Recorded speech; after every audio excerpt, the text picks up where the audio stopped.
Hello, everyone. Welcome.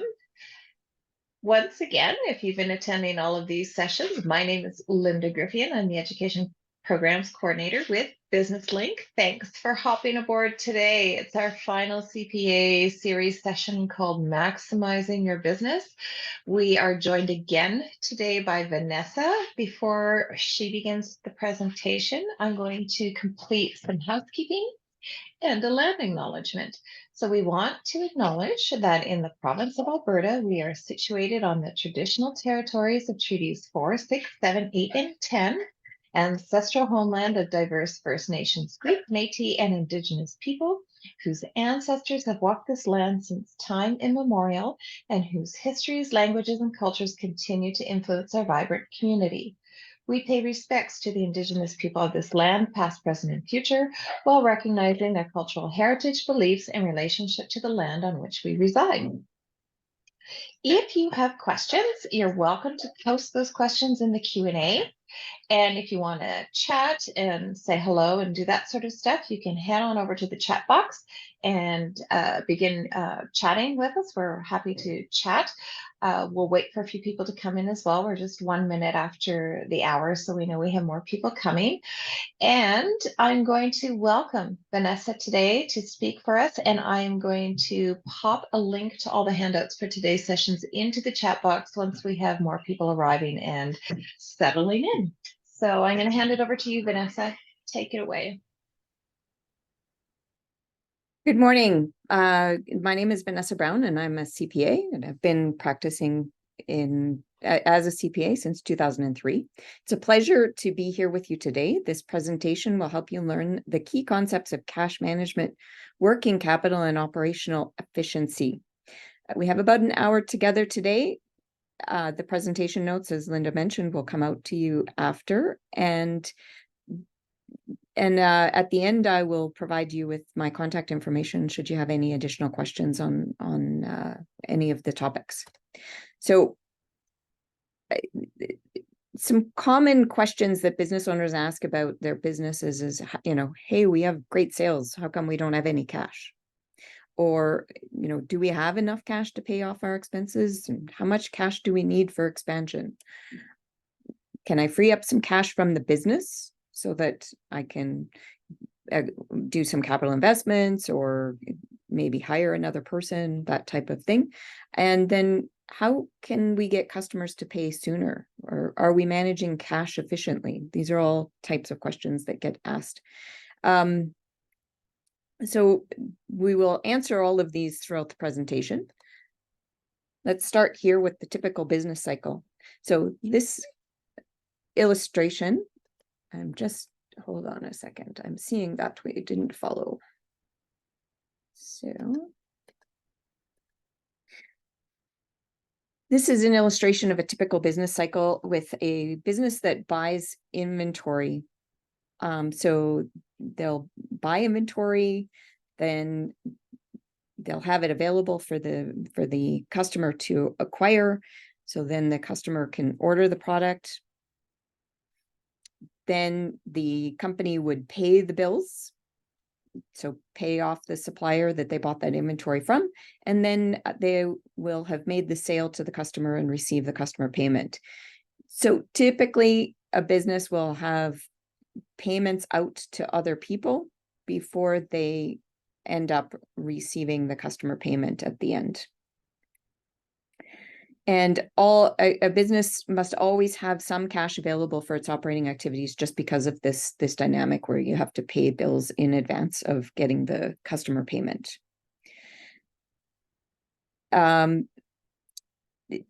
it's not an inventory business, we might see a consulting business where you have requirement to pay for things like software or pay some other staff in order to do the work and then receive the customer payment. But in all cases, usually a business needs a minimum of 1 month of cash flow available just because of that timing difference.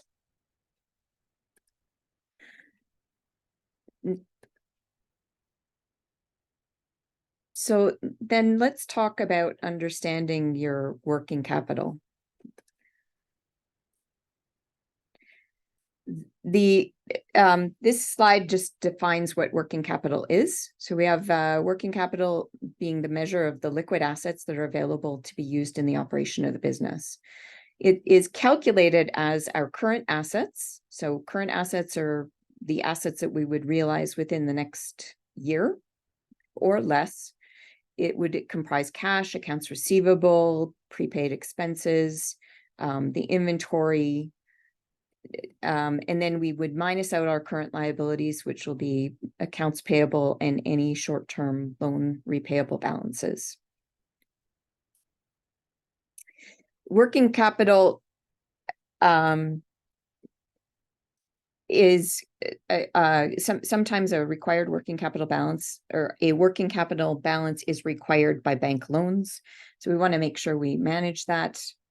But more than anything, it's what cash is available in order to pay current liabilities. So here's a numerical example where we have the cash in the bank, the inventory and accounts receivable, and that all totals 105,000. And our current liabilities are the accounts payable. And so the company has working capital of 90,000, the 105,000 minus the 15,000.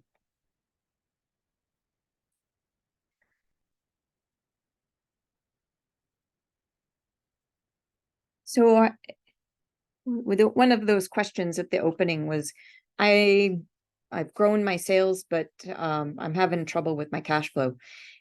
So if we remember that we often have to pay the expenses in advance of receiving the revenue from the customer, that is going to make a draw on the working capital, and you'd end up having to borrow some money or at least have some cash available in order to finance that growth. Growth is a draw on cash initially, and then at some point things, the growth eventually results in some cash balance that you would fund your ongoing growth after that. So during sales growth, where are you going to get some of that cash? You can get it from existing funds. So maybe the company had accrued some cash on hand. It might come from additional investments by owners, so that the owner has some cash available personally and advances it to the business in order to invest into the business. Maybe you get some new investors. Maybe maybe you ask, family members or friends, or maybe have somebody else that that's interested in partnering with you to invest some of their cash into it. Or you might just borrow from some lenders. Before the growth, or just, before the growth is going to occur, it's really good to identify where you're going to get that capital from. And also have a plan in place, because these three, either the owners putting in some of their own personal funds into the business, or having some new investors, or going out to the bank, these all need some kind of an analysis of what's going to go forward, and have an idea of whether those assumptions are reasonable to carry on the business. So you'd want to have a sales projection, what the additional cost would be, and then some kind of a cash flow analysis that shows and reflects how the cash will be spent initially, when the sales will come in, and when that loan could be repaid. Any of these are a loan or some kind of a share capital. So when is that going to be able to be repaid to them? Do you want to have some kind of a projection?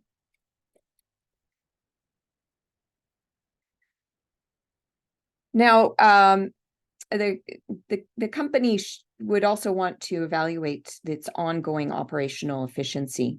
So some measures that we can use as to how well the company is managing its inventory, or even its people time, in the case of a consulting company. We can run some days in inventory, some kind of a collection period, the payment period, and how long is it taking for us to collect versus how often we have to pay our vendors. We have cash conversion cycle. So how long does it take to get all of the cash converted?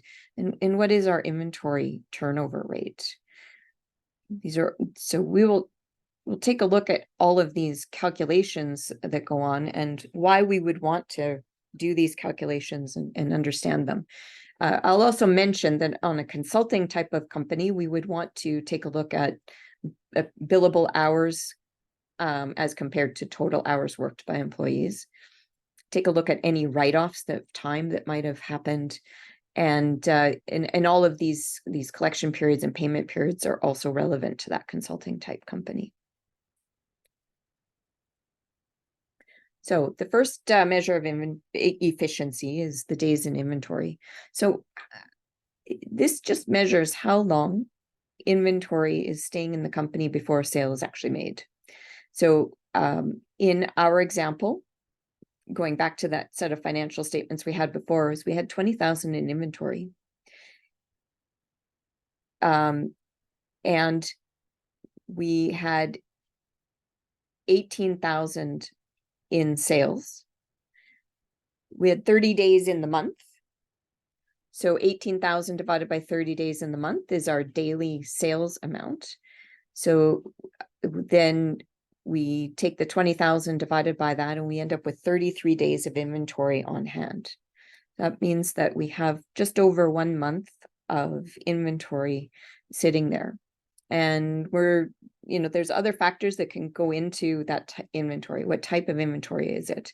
If it's groceries, 33 days might be long for things like vegetables, but it might be typical for things like canned goods and frozen goods. And so we'd want to evaluate whether this makes sense. It also tells us that we've invested $20,000 in our inventory today to support the next 33 days of sales. These are sort of important numbers for business owners to know, so that they know that they're keeping their inventory as tight as possible while still allowing customers to have the products there on sale, so that they don't run into situations where they don't have the inventory available for sale.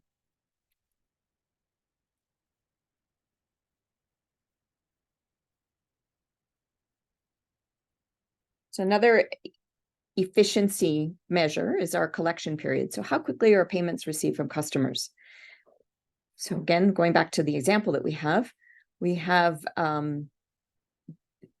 in this case, we have a revenue of 50,000 for the time period, divide by 30. That's our daily sales. And we take the $75,000 worth of accounts receivable. And we find that right now we have 45 days of sales in accounts receivable, or that's our collection period. It takes 45 days to collect on average from our customer. And questions that we ask often are, is that reasonable compared to market? Is this something we can improve? Are there ways that we could get more cash in sooner rather than later? Because the longer that this period is, means that we don't have the cash available to pay to our vendors.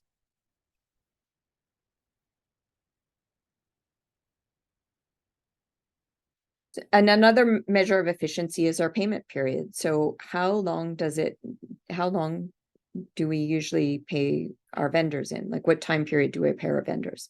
So we've got an ending accounts payable balance of 15,000. We have our cost of goods sold of 18,000 divided by 30. And we find that the payment period is 45 days. So if we compare that to our receivable period, it takes us 45 days to collect from our customers, but we're paying our vendors within 25 days. That will automatically create a cash shortfall at some point, because we are consistently paying sooner than our customers give us money.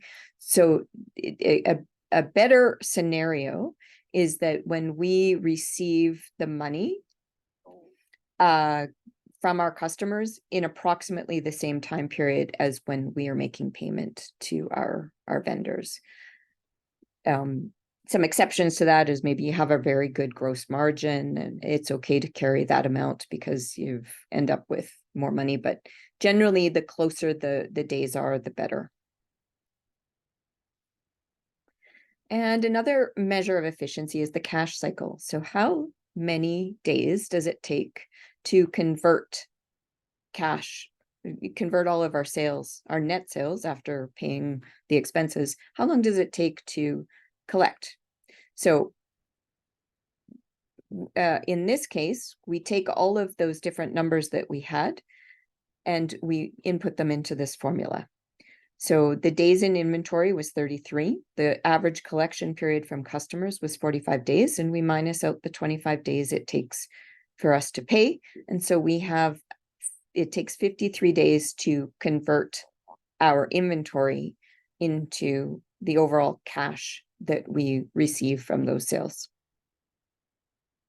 So if we made a sale today, or if we bought inventory today, by the time it's sold and we've collected from the customer and everything, it takes 53 days to collect that full amount from the sales.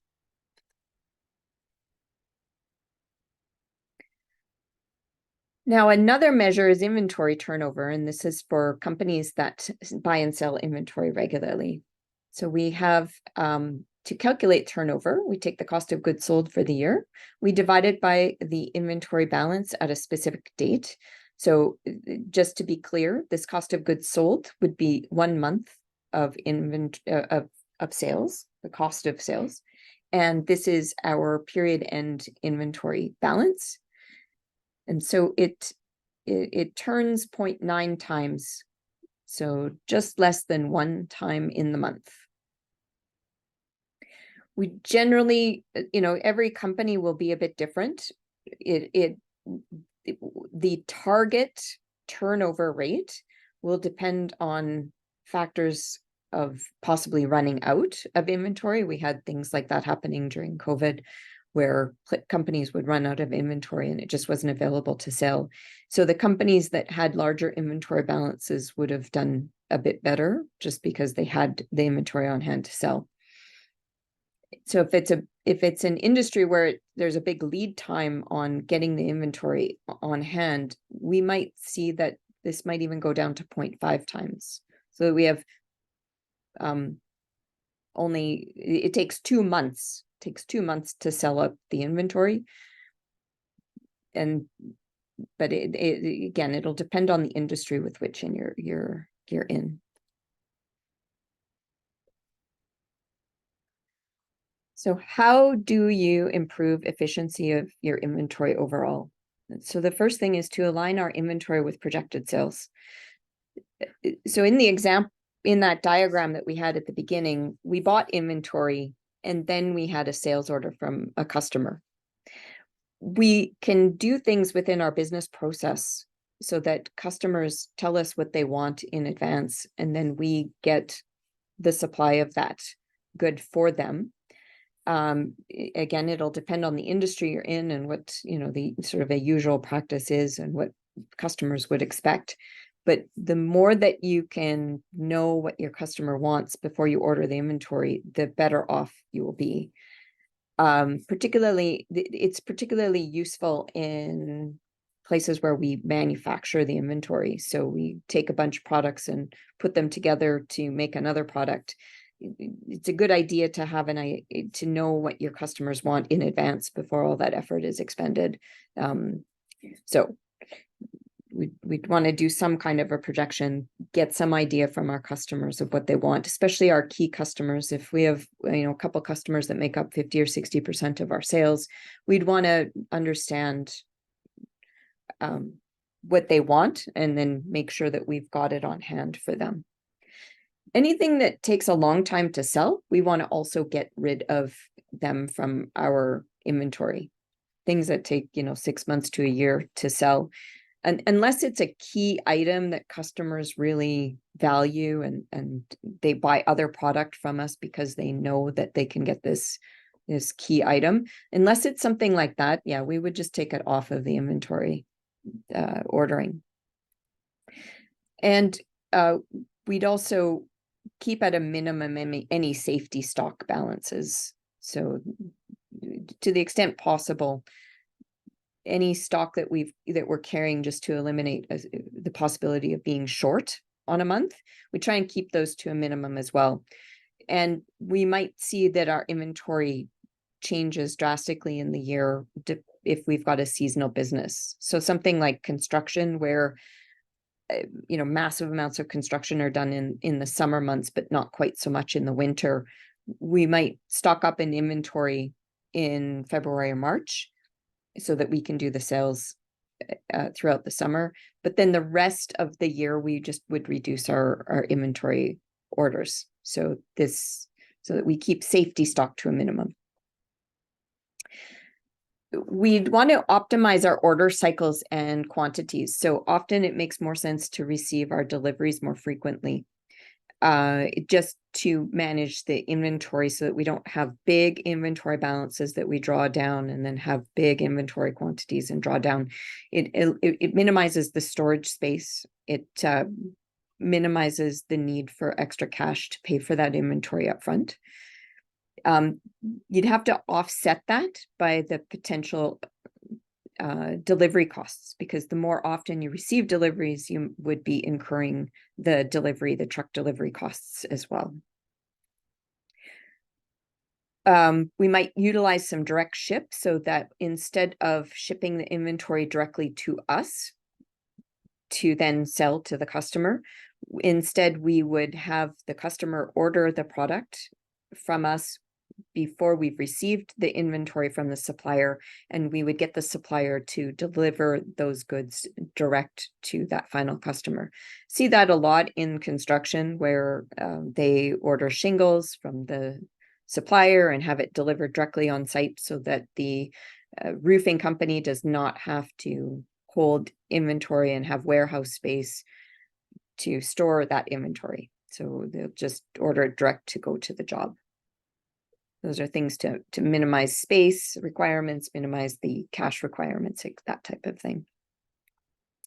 And then, of course, we want to eliminate any obsolete inventory. So just not order or hold inventory that customers don't seem to want, or maybe a product isn't even allowed to be sold. I'm thinking again of the construction industry, because sometimes standards change, and now a product that we used to be able to use can't be used for building.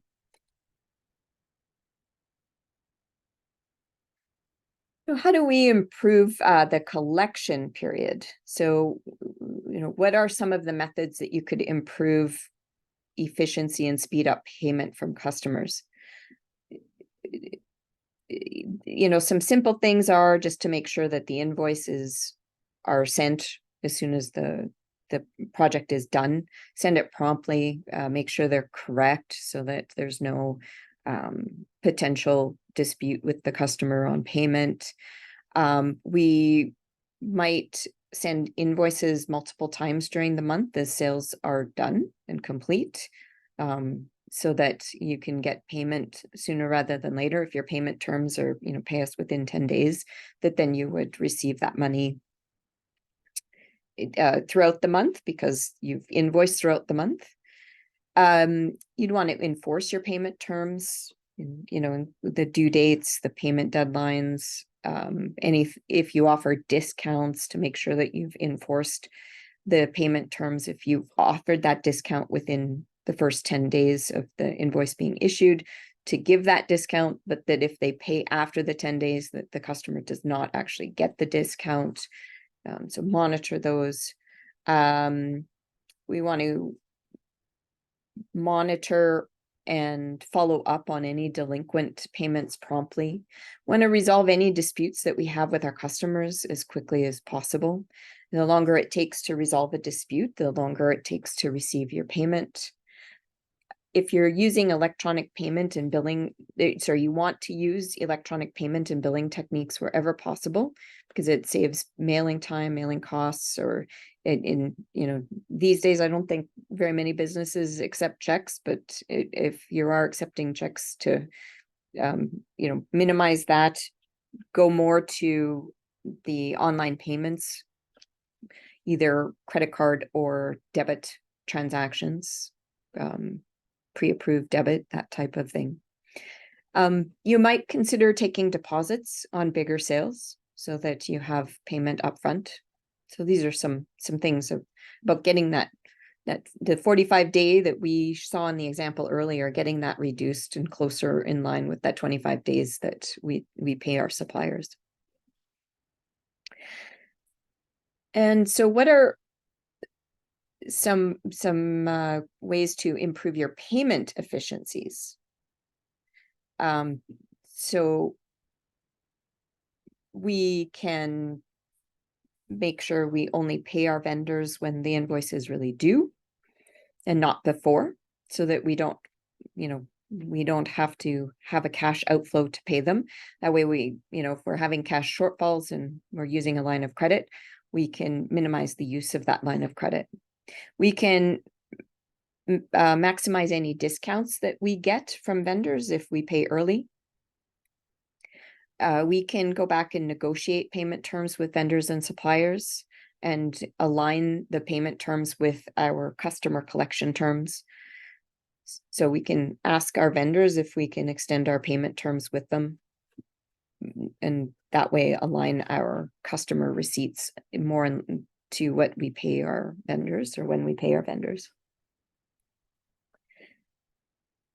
When you are making that request to delay payments to your suppliers, make sure that you consider the relationship that you have with that supplier, especially if it's key to your business, or if there's any interest charges or late payments or any increases in price, that type of thing. So here's an example of improving efficiency.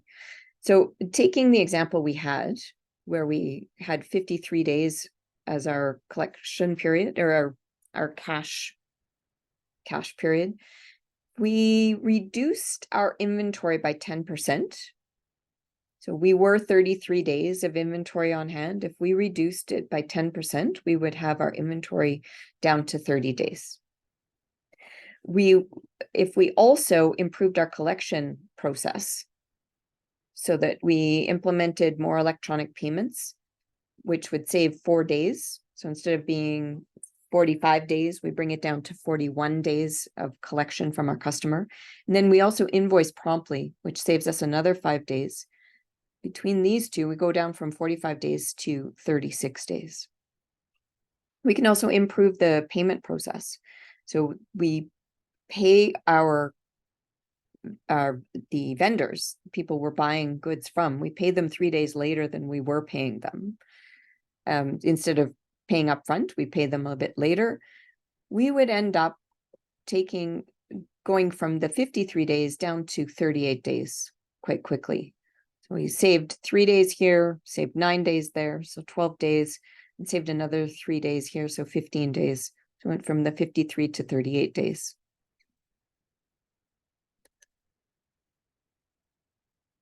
If we've done that, now our balance sheet, our working capital, we were sitting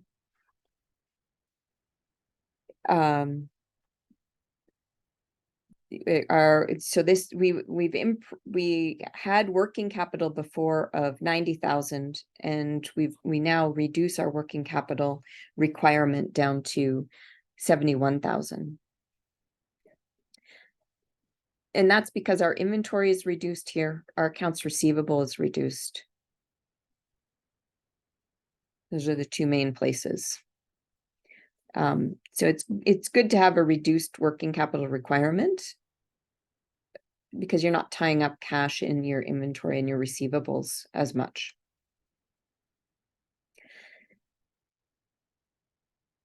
So every company that's trying to improve their efficiency should be calculating their efficiency ratios. They should compare them to industry standards. You can get industry data from some publicly available sites, or by getting some of the research from Business Link, for example, and also from research that's some industry data that can be available through your public library or through other companies that offer that information. You can buy that information. You want to analyze your trends. So is are the ratios improving? Are they getting worse? Are you able to explain if they're getting worse, that that this will get better, based on our future contracts and how we've been doing that? Any adverse changes should be investigated. So we want to take a look at those types of things. We can free up extra working capital by carrying less inventory, provided that we're not getting inventory shortages. We don't want to reduce that amount so much that we end up not having inventory available to sell to customers. So we want to just manage that carefully. And we want to get paid sooner. So if we take deposits, if we invoice sooner, if we require customers to pay us before they take the goods, that type of thing, then we'll get paid sooner and improve those ratios. So that I'm actually done all of the slides so far. And so I have lots of time for questions. I'm done a bit early. If there's any questions, you can send those through on the Q&A or in the chat. I actually, I know you were just talking about ratios and comparing to the industry standards, things like that. So for those of you on the call today, a couple of things to know about that is we have speakers from Statistics Canada who come in pretty regularly. I'd say once per quarter, we have them coming in, showing you exactly how to find your ratios and financial data and all kinds of other goodies on the StatsCan website. We have a recording currently up on the Business Link website from the previous presentation, and I'm just going to see if I can find when the next one is, so everyone knows how they can get that information on their Industry Off StatsCan website. And our next presentation is November 22nd, 11 till noon. And the folks from StatsCan come in and they walk you through the website and how to find that kind of data, plus so much more. As well, you can go to the BDC, the Business Development Bank of Canada website, and under their entrepreneurial toolkit and resources, if you type in the search box ratios, financial ratios, they actually have all kinds of information on the different ratios that you should be thinking about for your business and calculating for your business as well. So if ratios are your geek out with financial statements piece, that's the two ways to deal with it. As well, our market research department at BusinessLink is manned by a fellow named Barry, who's been with BusinessLink for about 25 years, doing nothing but market research. And we have access to approximately 5 giant industry databases that give us all kinds of secondary market research information. It's the kind of stuff you would pay thousands of dollars for to get from consulting firms and things like that if you were doing it through a consulting firm. And that stuff is available free of charge from us. You have access to the same data that big business does if you reach out to our market research department. And if you want to know a little bit more about market research as a whole, so doing ratios, checking industry standards, understanding your competition, we hold market research 90-minute virtual workshops almost every 6 weeks. If you want to sign up for those. So do sign up for our newsletter, because that's going to give you the latest and greatest on stuff that we're doing. You can check out the Business Link YouTube channel for our recordings of this presentation and so many others that we've had in the past, so that you can get some information from that as well. If you're geeking out on ratios and things like that. Certainly, Vanessa, this is a big concept of how to make your business more efficient and how to collect quicker. There's other ways to do that as well. We've talked about speeding up inventory turnover, speeding up receiving of payment, and trying to understand when's the best time to buy your materials if you are doing work like construction and that sort of thing.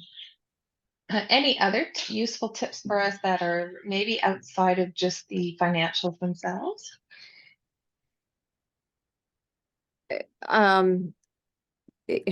well, number one is just, understanding your business well, and then having good supplier relationships so that if you hold lower inventories, that you know how long your lead time is, so that you don't ever have a shortage, right? So if you're we want to get that inventory.